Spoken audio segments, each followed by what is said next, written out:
Hi there, welcome to Boa 54. I am Hawa and this is Ordinary People Africa. Ordinary People is a series containing interviews of ordinary men and women of Africa beating the odds in and out of Africa.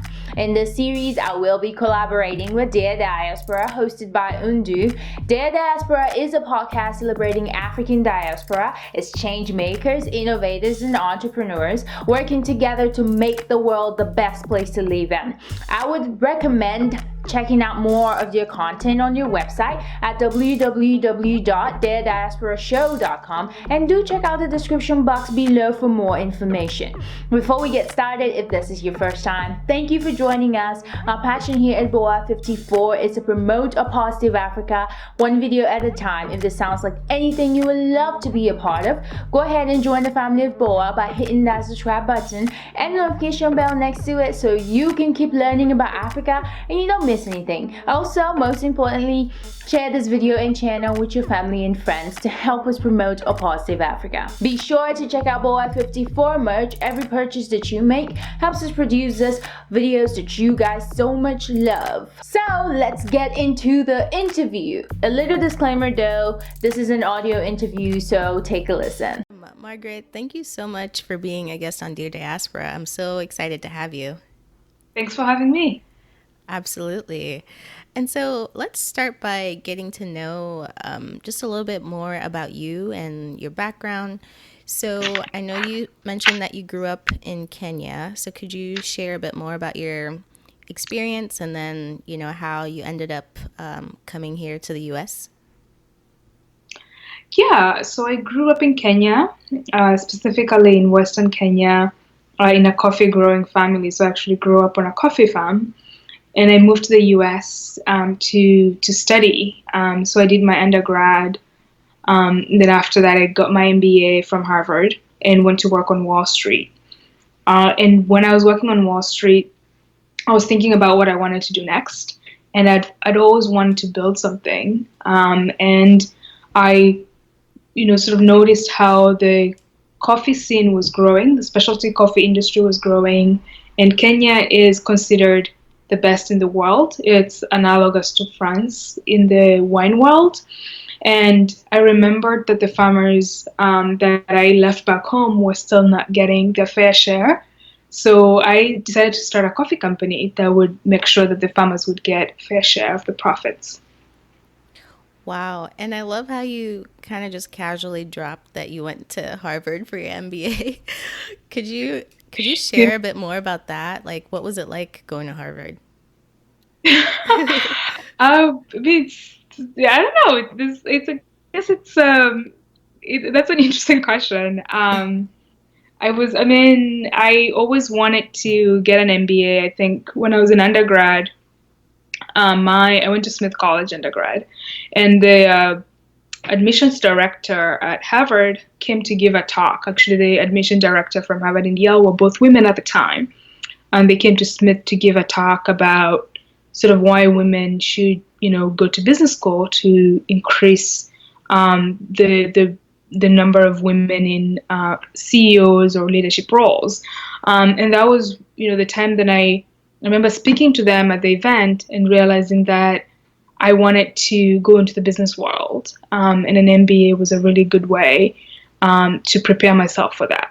So that's how I started thinking about it. But obviously, it was a long journey to get there. But it's some of the best time I've spent in school, and it's something that I'm always recommending to people if they can. It's useful as an intellectual journey, not just as a sort of doing something because of the perceived benefits. But I think that to me, it's an intellectual journey, really, but also sort of the network that you get afterwards.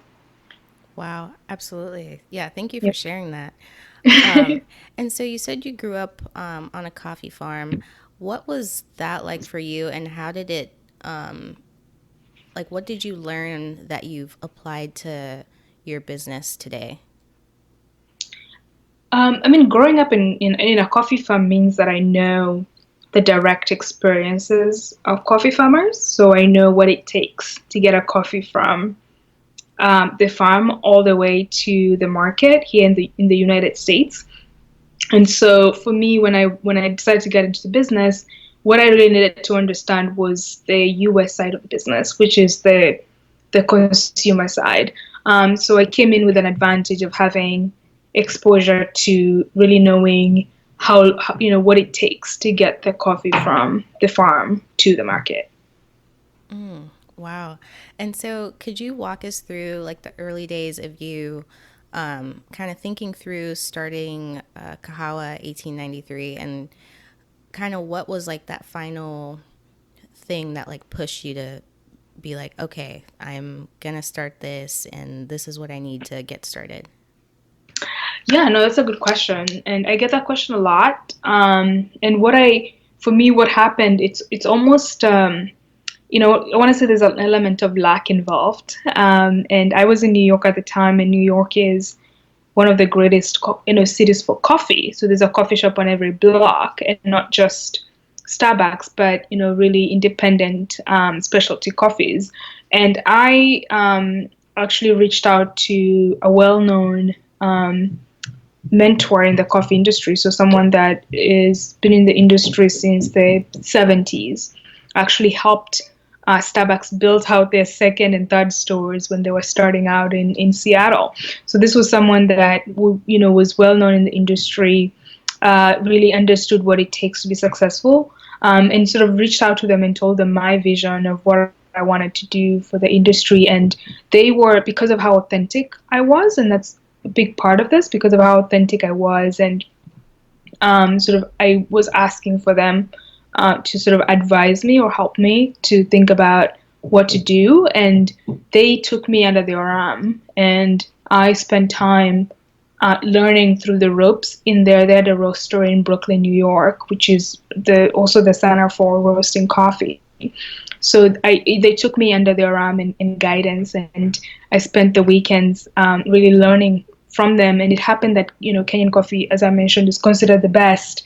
So he was also really excited to be working with me, because he loved Kenyan coffee, and sort of being able to have that access was sort of this mutual point of connection. So ultimately, I think for me, jumping ship was working with someone that was a mentor from the industry that could really show me the ropes, especially coming in as a woman of color, African immigrant. So all of those things combined, having someone that's an authority in the industry guiding you is really important. Thank you for that. Yeah, that's super important.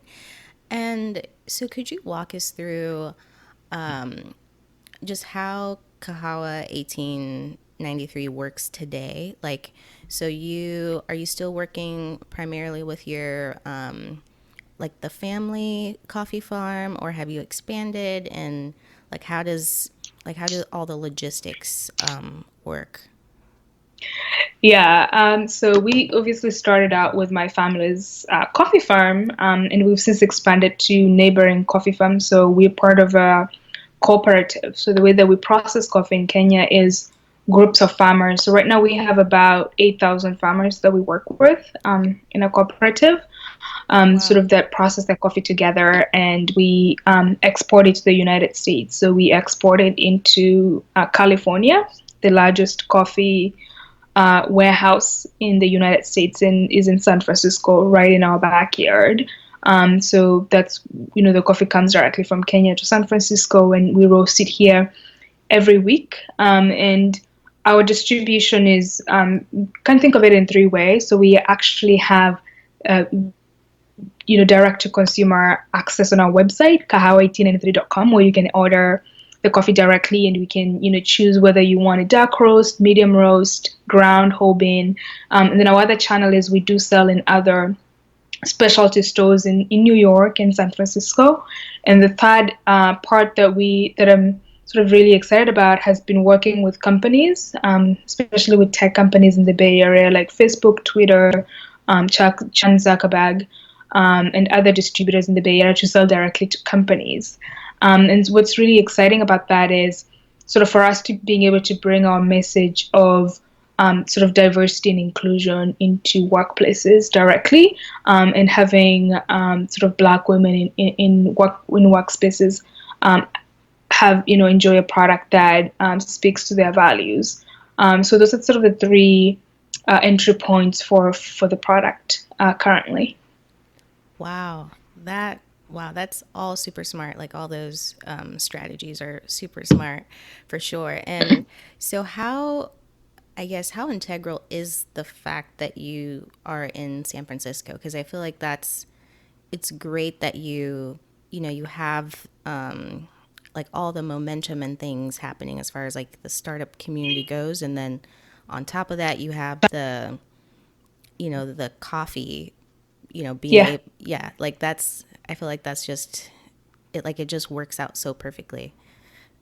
Yeah, so I mean, it is so, as you know, coffee is such a location specific type of product. To begin with, in San Francisco is considered the trendsetter in the coffee industry. So some of the national brands that end up becoming, except Starbucks, the national brands that have become famous have actually come out of San Francisco. So when you think about Blue Bottle, Equator, just some household names in the coffee industry are actually out of California.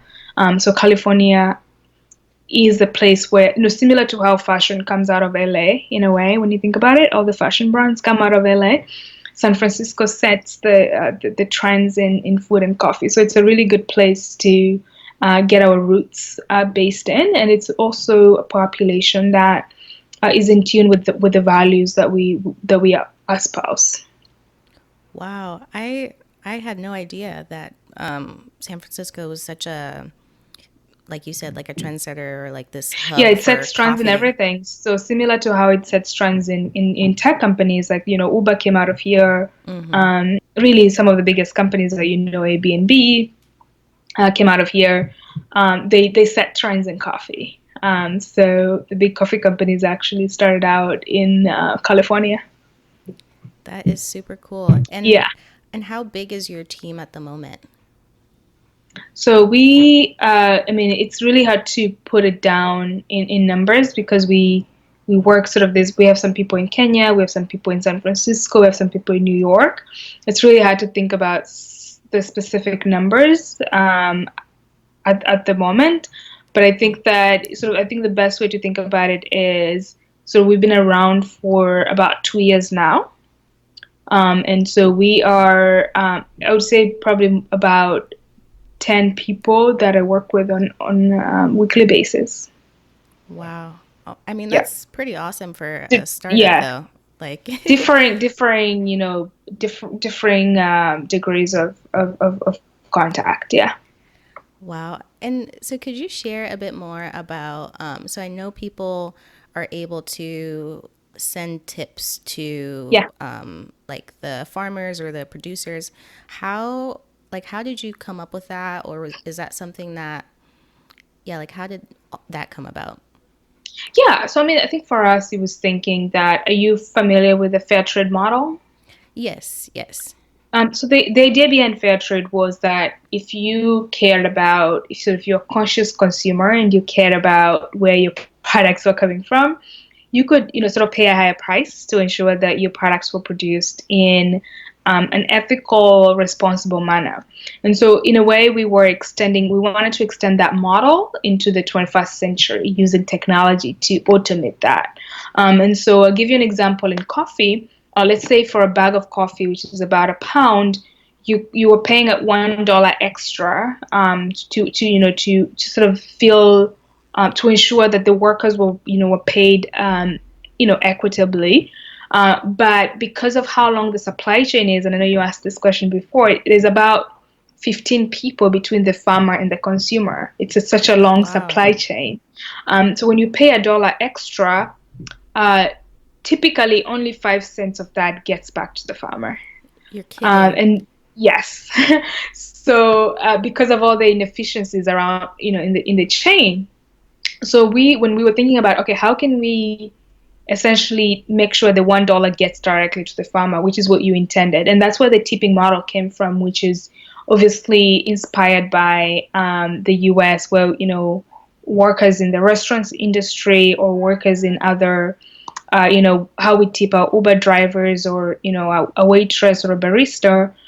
So that same model, using it in coffee industry, because the farmers are really not well paid. How can we, if we are responsible consumers, how can we support these farmers directly? So because there just is not a way right now for you to support a farmer directly. $1 goes such a long way in Kenya versus in the US. So if for each bag of coffee you buy, so right now actually the average person tips $5 per bag of coffee. Wow. We have a pretty good rate. Yeah. So that's 5 times more than the current price of coffee. And if we had, even 50% tipping rate for consumers, the model would revolutionize how farmers profit from the crop. Holy cow. That is just so amazing. And Yeah. so would you say you're the only coffee company doing that At the at the moment, moment? yes. Yeah, at the Wow. moment, yes. And we actually had a Forbes article, I don't know if you saw it, where they went into a little bit of detail about how we're doing it. And when we launched, we were for. And that wraps it up. Thank you so much for listening in today, and thank you, Undu, for an amazing interview. We look forward to the next episode. If there's a topic you'd like us to cover next, please leave that in the comment section below and let us know. Don't forget to follow Boa54 on Facebook and Instagram, and share this video and channel with your family and friends. Also, hit that subscribe button if you haven't already, and the notification bell next to it so you can keep learning about Africa and you don't miss anything. And if you just subscribed, welcome to the family, and see you guys in the next video.